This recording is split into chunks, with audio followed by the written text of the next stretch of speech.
કે મોર્નિંગ આપણે આજના લેક્ચરમાં જે આપણે યુનિટ 1 છે કંટ્રોલ વાલ્વ એનો ટોપિક છે explain draw and explain flow characteristic of control valve. બરાબર છે, ક્લિયર? તો આ જે ટોપિક છે મોસ્ટ આઈએમપી છે જીટીયુ ની ફાઇનલ પરીક્ષામાં. ટોટલ જે છે 7 માર્કમાં પૂછાતો હોય છે flow characteristic of control valve. Total 7 માર્કમાં પૂછાતું હોય છે most IMP. Okay, flow characteristic of control valve ખાસ યાદ રાખવાનું રહેશે. Topic flow characteristic of control valve total 7 માર્કમાં જે છે જીટીયુ ની ફાઇનલ પરીક્ષામાં પૂછાતું હોય છે. ક્લિયર? આકૃતિ જોઈ લઈએ. આ ફ્લો કેરેક્ટરિસ્ટિક ની આકૃતિ છે, બરાબર? અહીંયા પર્સન્ટેજ ઓફ રેટ ટ્રાવેલ છે અને અહીંયા પર્સન્ટેજ ઓફ મેક્સિમમ ફ્લો છે. 0, 20, 40, 60, 80, 0, 20, 60, 80 અને 100. તો લિનિયર એટલે બધાને ખ્યાલ જ હશે, સ્ટ્રેટ લાઇન. પછી આ જે છે ઇક્વિક ઓપનિંગ માટે છે અને આ છે ઇક્વલ પર્સન્ટેજ માટે. તો આ છે આપણી flow characteristic of control valve. બરાબર, લિનિયર હોય તો બધાને ખ્યાલ જ હશે, સીધી લીટીમાં. ક્વિક ઓપનિંગ છે એ થોડું આ રીતે અને ઇક્વલ પર્સન્ટેજ છે એ આ રીતે ગ્રાફમાં દર્શાવેલું છે. બરાબર, flow characteristic most IMP topic for GTU exam. બરાબર, આ રીતના છે. આ એક્સસ ઉપર પર્સન્ટેજ ઓફ રેટ છે જે ટ્રાવેલ હોય એનું, અને પર્સન્ટેજ ઓફ મેક્સિમમ ફ્લો. બરાબર, જોઈ લ્યો, ખાસ યાદ રાખવાનું છે ક્વિક ઓપનિંગ, લિનિયર અને equal percentage. Flow characteristic of control valve step by step જોતા જઈએ. તો ક્વિક ઓપનિંગ છે તો આ લાક્ષણિકતા આપણે શરૂઆતમાં ઓછા સ્ટેમ ટ્રાવેલ ફ્લો સ્ટેટમાં મહત્તમ ફેરફાર આપે છે. બરાબર, તો ક્વિક ઓપનિંગ છે એ આપણે ઓછા સ્ટેમ ટ્રાવેલ ફ્લો હોય એમાં મહત્તમ આપણે ડિફરન્સ એટલે કે ફેરફાર આપે છે. ત્યારબાદ મોટા ભાગના સ્ટેમ ટ્રાવેલ માટે લિનિયર સંબંધ જાળવી રાખે છે. ક્લિયર? આટલું સમજાઈ ગયું કે આ જે ક્વિક ઓપનિંગ છે એ શરૂઆતના ઓછા સ્ટેમ ટ્રાવેલ, સ્ટેમ એટલે આપણે ખબર છે આગળ જોયું એમ એક મૂવિંગ પાર્ટ જેના દ્વારા વાલ્વ જે છે આપણે ઓપન ક્લોઝ કરી શકીએ.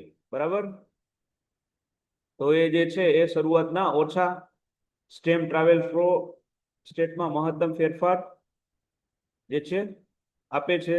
ત્યારબાદ મોટા ભાગના સ્ટેમ ટ્રાવેલ માટે લિનિયર સંબંધ જાળવી રાખે છે. તો ખાસ આટલું યાદ રાખવાનું રહેશે ફોર ક્વિક ઓપનિંગ. ઓકે,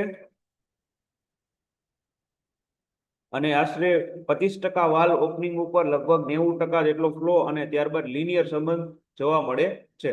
તો જે ક્વિક ઓપનિંગમાં છે એ 25% ઓફ વાલ્વ ઓપનિંગ ઉપર, એટલે 25% વાલ્વ જ્યારે ખુલેલો હોય એના ઉપર લગભગ 90% જેટલો ફ્લો અને ત્યારબાદ લિનિયર સંબંધ જોવા મળે છે.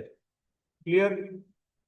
ક્વિક ઓપનિંગમાં કે જ્યારે 25% વાલ્વ જે છે ખુલેલો હોય એના ઉપર લગભગ 90% જેટલો ફ્લો અને ત્યારબાદ લિનિયર સંબંધ એટલે કે એકદમ સીધી લીટીમાં જે છે ફ્લો વહેતો હોય છે. હવે આની એપ્લિકેશન એટલે કે એના એડવાન્ટેજીસ જોઈ લઈએ. તો ઓન ઓફ સર્વિસ માટે સેલ્ફ એક્ચ્યુએટર હોય એના કંટ્રોલ વાલ્વમાં, પછી પ્રેશર કંટ્રોલ સિસ્ટમમાં જ્યાં મેક્સિમમ વાલ્વ કેપેસિટીની જરૂરિયાત હોય ત્યાં ક્વિક ઓપનિંગનો યુઝ એટલે કે થતો હોય છે. બરાબર, એની ખાસ આ એપ્લિકેશન છે. આટલી એપ્લિકેશનમાં આપણે ક્વિક ઓપનિંગ ની જરૂર પડતી હોય છે, જેમ કે ઓન ઓફ સર્વિસ માટે સેલ્ફ એક્ચ્યુએટર હોય એનું કંટ્રોલ વાલ્વમાં, પછી પ્રેશર કંટ્રોલ સિસ્ટમમાં, અને જ્યાં મેક્સિમમ વાલ્વ કેપેસિટીની જરૂર પડતી હોય ત્યાં આપણે ક્વિક ઓપનિંગ એટલે જલ્દીથી ખુલી જાય ત્યાં આ ખાસ કેરેક્ટરિસ્ટિક લાગુ પડે છે, ક્વિક ઓપનિંગ. બરાબર, ફરીવાર જોઈ લઈએ. આ લાક્ષણિકતા છે એ શરૂઆતના ઓછા સ્ટેમ ટ્રાવેલ ફ્લો સ્ટેટમાં મેક્સિમમ ફેરફાર આપે છે અને ત્યારબાદ મોટા ભાગના સ્ટેમ ટ્રાવેલ માટે લિનિયર સંબંધ જાળવી રાખે છે. અને 25% વાલ ખુલ્લો હોય એના ઉપર લગભગ 90% જેટલો ફ્લો અને ત્યારબાદ લિનિયર સંબંધ જોવા મળે છે. એની એપ્લિકેશન જોઈએ તો ઓન ઓફ સર્વિસ માટે, સેલ્ફ એક્ચ્યુએટર કંટ્રોલ વાલ્વમાં, પ્રેશર કંટ્રોલ સિસ્ટમમાં, જ્યાં મેક્સિમમ વાલ કેપેસિટીની જરૂર હોય ત્યાં, બરાબર. નેક્સ્ટ લિનિયર જોઈ લઈએ. લિનિયર એટલે સીધી લીટીમાં, બરાબર. લિનિયર છે એ આ સીધી લીટી. ક્લિયર? એ કેરેક્ટરિસ્ટિક જોઈએ. તો આ લાક્ષણિકતા સાથેના વાલ્વમાં ફ્લો એ વાલ લિફ્ટના પ્રમાણમાં હોય છે, બરાબર. જે આ કેરેક્ટરિસ્ટિક છે એના સાથેના જે વાલ હોય એ ફ્લો જે છે એ વાલ લિફ્ટના પ્રમાણમાં હોય છે. એટલે કે વાલ જેટલો ઉપર નીચે થાય એના પ્રમાણમાં આ જે છે ફ્લો એ પ્રમાણમાં હોય છે. જ્યારે 50% વાલ લિફ્ટ ઉપર 50% ફ્લો થાય છે. જેટલો વાલ ઉપર જાય એટલો જ ફ્લો એમાં મળતો હોય છે. 50% વાલ ખુલે તો 50% ફ્લો એમાં મળતો હોય છે. અને જો પ્રેશર ડ્રોપ અચળ હોય એટલે કે કોન્સ્ટન્ટ હોય તો આ રેખીય સંબંધમાં વાલ પ્લગ પોઝિશનમાં થતા દરેક વધારા માટે વાલ તેટલો જ વધારો જોવા મળે છે. એટલે પ્રેશર ડ્રોપ હોય તો પ્રેશર આવતું હોય એકદમ કોન્સ્ટન્ટ હોય, અચળ હોય તો, અને સીધી રેખીય સંબંધમાં વાલ જે છે એ પ્લગ પોઝિશનમાં થતા દરેક વધારા માટે વાલ તેટલો જ વધારો જોવા મળે છે. એટલે પ્રેશર જેટલું હોય, બરાબર, અચળ, તો સીધી જે છે પ્રવાહ એ વાલ જેટલો ખુલે એટલો જ વધારો એમાં જોવા મળે છે. અને આની એપ્લિકેશન જોઈ લઈએ તો લિક્વિડ લેવલ કંટ્રોલ માટે, જ્યાં જે છે કોન્સ્ટન્ટ ગેઇનની જરૂર હોય તેવી કંટ્રોલ એપ્લિકેશન પ્રોસેસ માટે આ લિનિયર કેરેક્ટરિસ્ટિક યુઝ કરવામાં આવે છે, બરાબર. 50% આગળ આપણે જોયું એમાં ક્વિક ઓપનિંગમાં 50% વાલ ઉપર 90% ખુલતું હતું, જ્યારે લિનિયર એપ્લિકેશનમાં જે છે 50% વાલ ઉપર 50% ફ્લો મળતો હોય છે.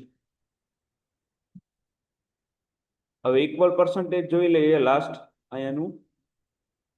તો ઇક્વલ પર્સન્ટેજ લાક્ષણિકતા એ છે કે જેમાં સ્ટેમ ટ્રાવેલનો એક સરખો વધારો જે તે સમયના પર્સન્ટેજ ફ્લોમાં એક સરખો પર્સન્ટેજનો ફેરફાર પૂરો પાડે છે. ઓકે, ઇક્વલ પર્સન્ટેજ છે એ લાક્ષણિકતા શું છે કે જેમાં સ્ટેમ હોય એના ટ્રાવેલનો એક સરખો વધારો, બરાબર, તે સમયના પર્સન્ટેજ ફ્લોમાં એક સરખા પર્સન્ટેજનો ફેરફાર પૂરો પાડે છે. ઉદાહરણ દ્વારા સમજીએ કે જ્યારે ફ્લો ઓછો હોય ત્યારે ફ્લોમાં થતો ફેરફાર ઓછો હોય, અને જ્યારે ફ્લો વધારે હોય ત્યારે ફ્લોમાં થતો ફેરફાર મોટો હોય છે. ક્લિયર? અને આ લાક્ષણિકતા જ્યારે ફ્લો ઓછો હોય ત્યારે ફ્લોમાં થતા ફેરફાર ઓછો હોય, અને જ્યારે ફ્લો વધારે હોય ત્યારે ફ્લોમાં થતો ફેરફાર મોટો હોય. ઇક્વલ પર્સન્ટેજ એટલા માટે જ કીધું છે, બરાબર. જ્યારે ફ્લો ઓછો હોય ત્યારે ફ્લોમાં થતો ફેરફાર ઓછો હોય, જ્યારે ફ્લો વધારે હોય ત્યારે ફ્લોમાં થતો ફેરફાર મોટો હોય છે. હવે ખાસ આની આપણે એપ્લિકેશન જોઈએ, કઈ એપ્લિકેશનમાં યુઝ થતું હોય તો પ્રેશર કંટ્રોલ એપ્લિકેશન, કે જ્યાં કંટ્રોલ વાલ્વ માટે સિસ્ટમ ડ્રોપના માટે થોડાક જ પર્સન્ટેજ ઉપલબ્ધ હોય છે, બરાબર. પ્રેશર કંટ્રોલ એપ્લિકેશન હોય કે જ્યાં કંટ્રોલ વાલ્વ છે એ થોડાક જ પર્સન્ટેજ ઉપલબ્ધ હોય એમાં આનો ઉપયોગ થાય છે. પછી ફાસ્ટ પ્રોસેસ માટે ઉપયોગી છે, અને ખાસ રેન્જિબિલિટીની જરૂરિયાત મુજબ અને કન્ટિન્યુઅસ પ્રોસેસમાં વધારે ઉપયોગી છે. તો આ થઈ ગયું આપણી flow characteristic of control valve.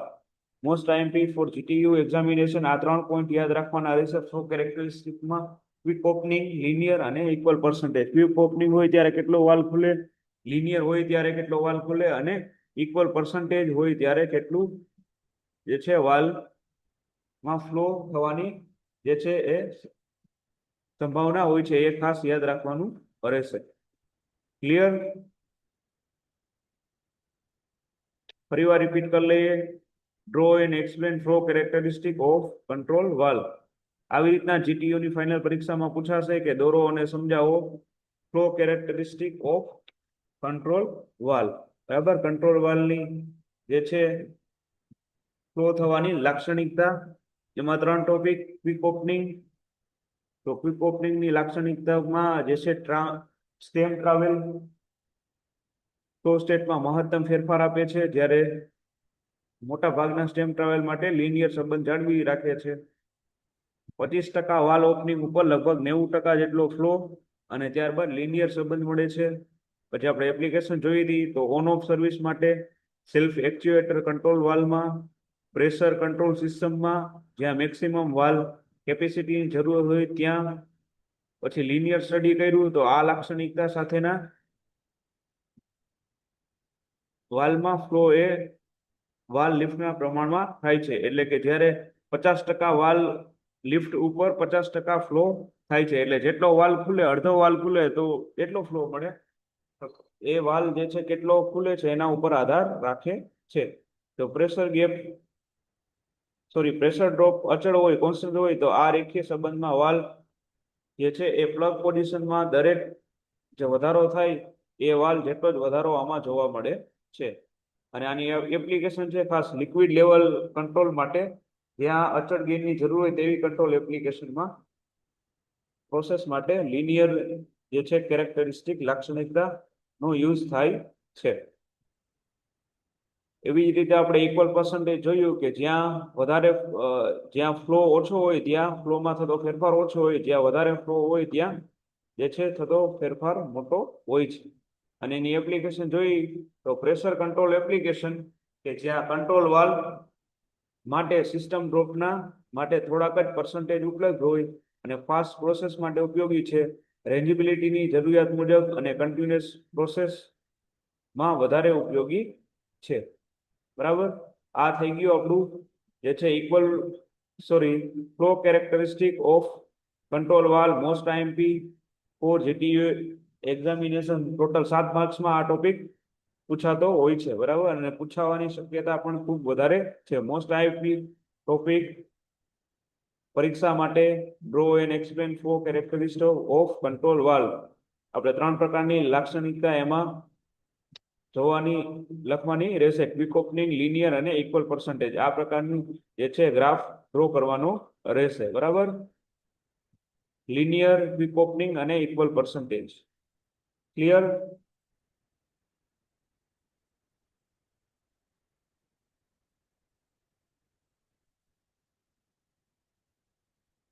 બીજો ટોપિક આપણે જોશું મોસ્ટ આઈએમપી, જે ઘણી વખત પૂછાતો હોય છે જીટીયુ ની પરીક્ષામાં: calibration of control valve.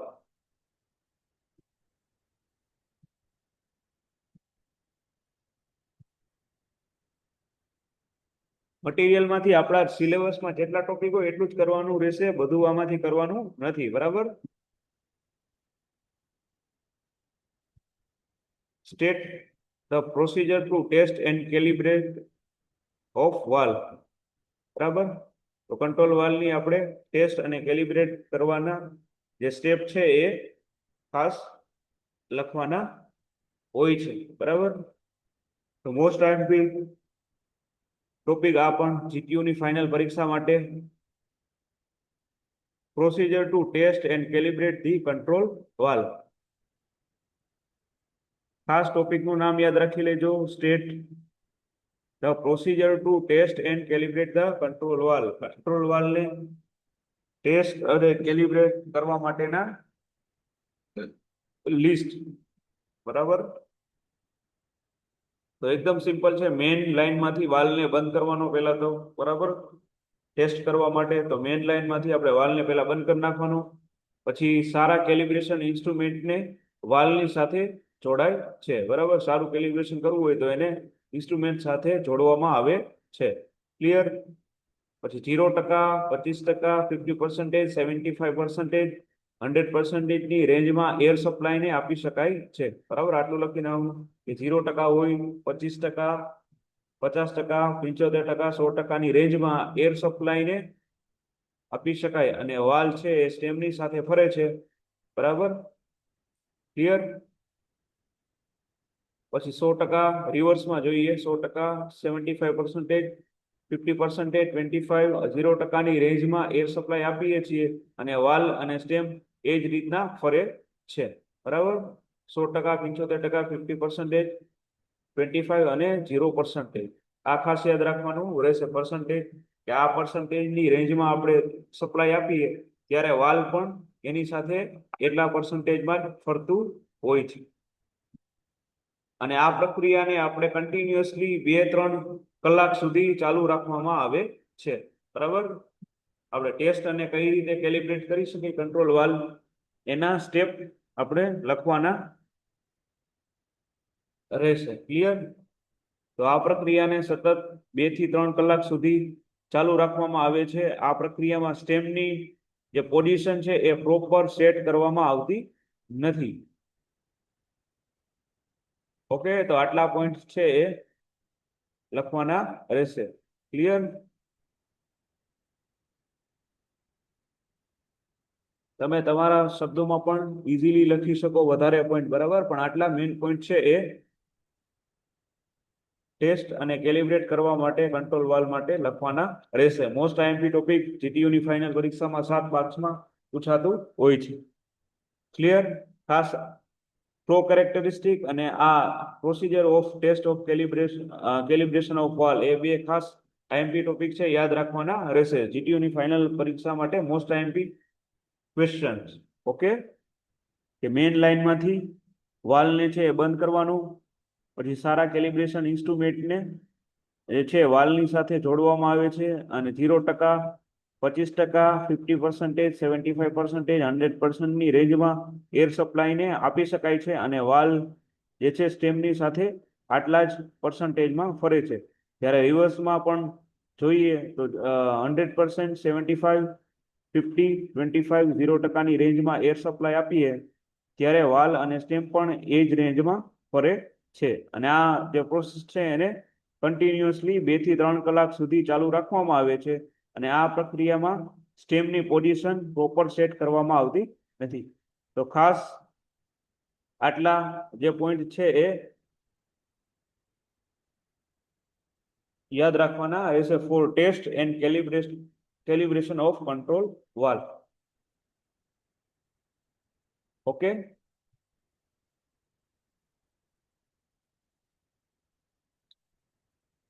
Procedure to test and calibration of valve, એમાં આટલા પોઈન્ટ યાદ રાખવાના રહેશે. અને જે આપણે આજનો ટોપિક જોયો આજના લેક્ચરમાં most IMP flow characteristic of control valve, બંને ટોપિક ખૂબ જ આઈએમપી છે. એકવાર રાઇટ ઇટ ડાઉન કરી અને પ્રેક્ટિસ કરવાની રહેશે જેથી કરીને ઇઝીલી યાદ રહી જાય. Clear? Flow characteristic of control valve and test and calibration of control valve, તો બંને જે છે મોસ્ટ આઈએમપી છે, 7 માર્ક્સમાં પૂછાતા હોય છે જીટીયુની ફાઇનલ પરીક્ષામાં આ ટોપિક. તો ખાસ યાદ રાખી લેવાના રહેશે, નોટેડ ડાઉન કરી લેજો. મોસ્ટ આઈએમપી ક્વેશ્ચનમાં flow characteristics of control valve and test procedure to test and calibration of control valve. Okay, આજના લેક્ચરમાં આટલું રાખીએ. નેક્સ્ટ લેક્ચરમાં વધારે સ્ટડી કરશું.